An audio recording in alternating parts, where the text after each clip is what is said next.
இந்த உயிர்த்தெழுந்த திருநாளுக்கான கர்த்தருடைய வார்த்தை நமக்கு யோவான் 11ஆம் அதிகாரம் 25ஆம் வசனம். நானே உயிர்த்தெழுதலும் ஜீவனுமாய் இருக்கிறேன், என்னை விசுவாசிக்கிறவன் மரித்தாலும் பிழைப்பான். இது யார்கிட்ட சொல்கிறாருன்னா, இயேசு மாத்தாள் மரியாள் வீட்டுக்கு போயிருக்கும்போது மாத்தாளை பார்த்து கர்த்தர் சொல்லுவார், உன் சகோதரன் உயிர்த்தெழுந்திருப்பான் அப்படின்னு.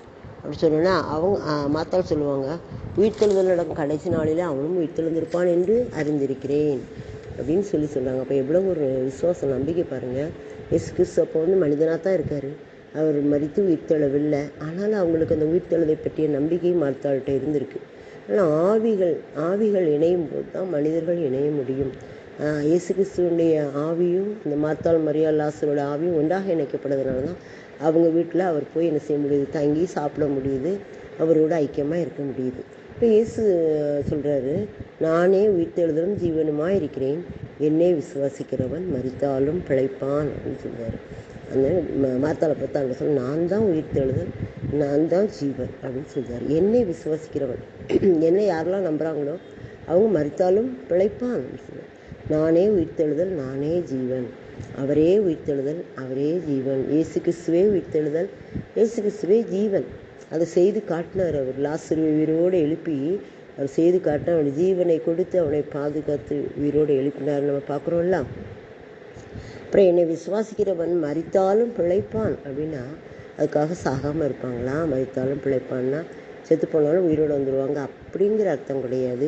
இதில் 2 விதமான அர்த்தம் இருக்குது. என்னை விசுவாசிக்கிறவன் மரித்தாலும் பிழைப்பான் அப்படின்னா, ஒன்று, பாவத்தில் மரித்திருந்தாலும் அவனை ஆண்டவர் பிழைக்க வைக்க அவரால் முடியும், பாவத்திலிருந்து வெளியில் கொண்டு வர அவரால் முடியும், அவரை விசுவாசிக்கிறவன். இன்னொன்று, மரித்தாலும் பிழைப்பான் அப்படின்னா நித்திய நரகத்துக்கு அவன் எதுவாக இருக்கிறவனை நித்திய ஜீவனுக்கு எதுவாக ஆண்டவன் செய்வார், கொண்டு வருவார்.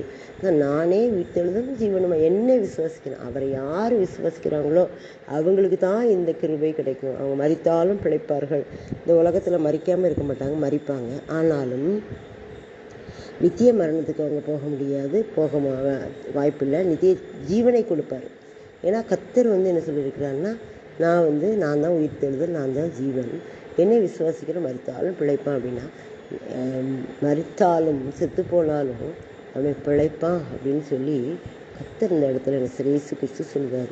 அதுமாதிரி பாவத்தில் மறுத்திருந்தாலும் அவனை பிழைக்க வைக்க அவரால் முடியும். ஏன்னா அவர் தான் உயிர்த்தெழுதல், அவர் தான் ஜீவன். அவரே உயிர்த்தெழுதலும் ஜீவனுமாக இருக்கிறதுனால அவர் சொல்கிறார், என்னை விசுவாசிக்கிறவன் மரித்தாலும் பிழைப்பான் அப்படின்னு சொல்லி இந்த வார்த்தையின் மூலமாக நம்மோடு இன்று பேசுகிறார்.